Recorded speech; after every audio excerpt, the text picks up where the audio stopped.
আসসালামু আলাইকুম, সবাই কেমন আছেন? আশা করি সবাই ভালো আছেন, আমরাও ভালো আছি। তো এখন হচ্ছে দুপুর 12টা বাজে। তো উঠছি আমরা অনেক আগে, উঠতে চা পানি খাইলাম। তো এখন হলে ঘর মোছামুছি করতেছি। তো এদিকটা মোছা শেষ, এখন আমি এদিকটা মুছে নেব। আর ওদিকে মিমের বাবা কাঁচা আম কাটতেছে, আচার বানানো হবে। কালকে তো কাঁচা আম আনা হয়েছিল দেশ থেকে, তো আজকে আচার বানাবো, ঘরের কাজকর্ম গুছাবো। তো দেখেন পাশে থাকেন আমাদের।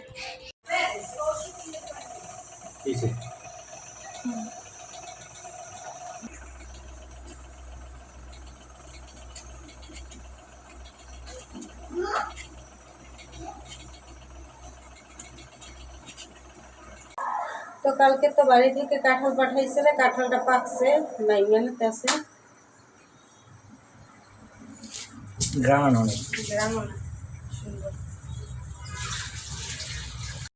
আচারের আমগুলো কাটতে নিচ্ছি। তো আমগুলো লবণ হলুদ মরিচ মাখাই একটু ছাদে রোদ দেবো 2 ঘন্টার জন্য। তো এই রুমটা পুরো মোছা, জানালাটা সব মুছে নিছি। মুছে একবারে চাদর বালিশের কাবার ভরে নিছি, কাপড় ছাদ থেকে এনে ভাঁজ করে নিছি। সব মোছামুছি করা শেষ।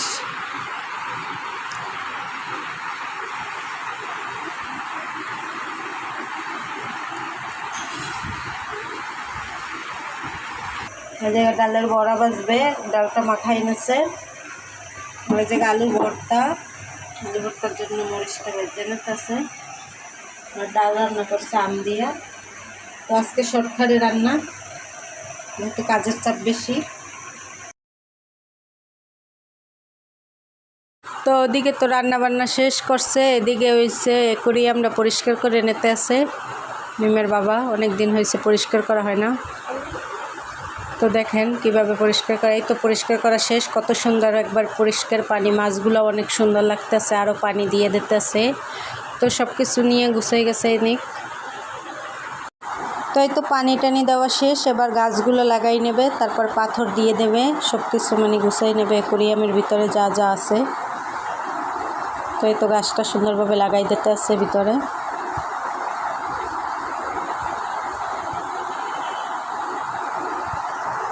তারপর পাথরগুলোও দিয়ে দিচ্ছে, একবারে সুন্দর লাগতেছে অনেক। এই যে পাথরগুলো দিয়ে দিচ্ছে। মোছামুছি করা শেষ, এখন বাজে বিকাল 4:30। সব কিছু গুছাই নিছি, গোসল করে আসছি, এখন ভাত খাবো। তো এই যে মিমো গোসল করে আসছে, ভাত দেবো। একবারে চকচক করতেছে সব কিছু।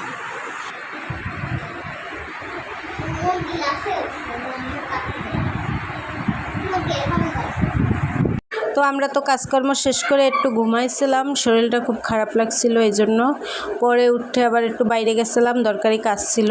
তো বাড়ি থেকে এসে আবার আমগুলো কাটতে নিতে আসি। আমগুলো ছিললে রাখছিল মিমের বাবা কিছুটা, আমি আবার কিছুটা ছিললাম।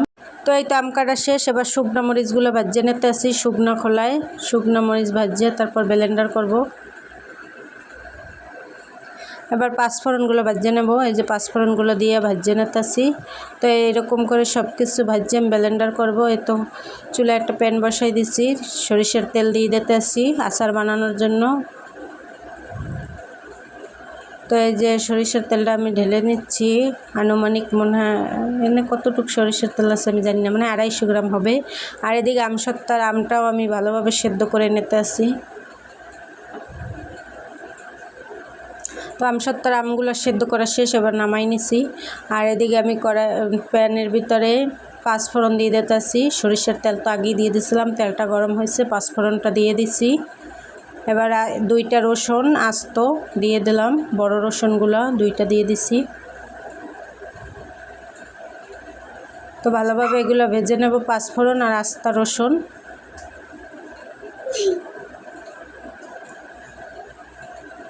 এবার আমার শুকনা মানে একটু ভিনিগার দিয়ে তারপরে আমি ওই যে কী যেন বলে সরিষা ব্লেন্ডার করে নিয়েছিলাম, ভিনিগার দিয়ে, পানি দিয়ে না। তো এবার সব কিছু ভেজে আমি আমের টুকরোগুলো দিয়ে দিতেছি। আমের টুকরোগুলো আমি হলুদ মরিচ লবণ মেখে রোদ দিয়েছিলাম। তো রোদ দেওয়া শেষ করে আনছিলাম সন্ধ্যার সময়। তো এখন তো রাতের বেলা আচারটা বানাই নিতেছি। তো ভালোভাবে নেড়েচেড়ে মিশিয়ে নেব।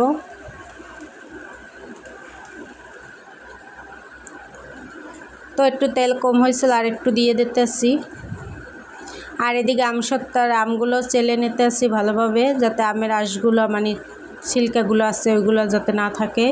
আর বাইরে কত সুন্দর চাঁদ উঠছে, দেখেন চাঁদটা একবারে লাল হয়ে আছে, বুঝে চাঁদ মামা রেগে আছে, অনেক সুন্দর লাগতেছে চাঁদ মামাকে।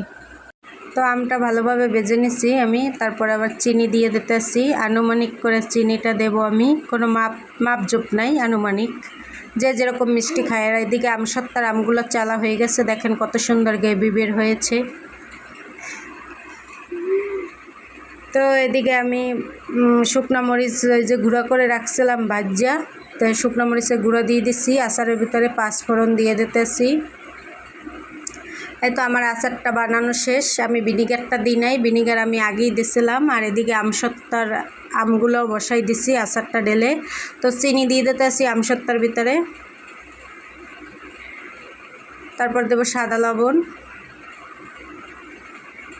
তারপর দিতেছি বিট লবণ, তারপরে দিতেছি ওই যে মরিচ মানে গুঁড়ো করে রাখছিলাম শুকনো মরিচ ভেজে, আর পাঁচফোড়নের গুঁড়া, আর হচ্ছে একটু ফুড কালার দিয়ে দিতেছি, গ্রিন ফুড কালার, কারণ যেহেতু কাঁচা আমের আচার সেহেতু কালারটা তো সবুজ হতেই হবে। তো আমাদের ফুড কালারটা ভালোভাবে মিশিয়ে তারপর আমি আমগুলো ঢেলে নিচ্ছি, একটা প্লেটের ভিতরে ছড়াই দিছি আর একটা শ্রেণীতে দেব। আর আচারটাও বলে ঢেলে নিচ্ছি, ঠান্ডা হলে ডিব্বায় ভরবো। তো এই তো আমি সকালবেলা এখন চা করে নিচ্ছি, চা খাওয়া শেষ। তো আলিফ স্কুলে যাবে আর আমি আচারটা ডিব্বায় ভরে নিতে আসিস। তো আজকের ভিডিও আর বড় করব না, সবাই ভালো থাকবেন, সুস্থ থাকবেন এবং আমাদের পাশে থাকবেন। আর আচার কেমন বানাইলাম অবশ্যই কমেন্টে জানাবেন, আচার বানানোর ভিডিওটা কেমন লাগছে আপনাদের কাছে। তো আমাদের পাশে থাকবেন। আল্লাহ হাফেজ।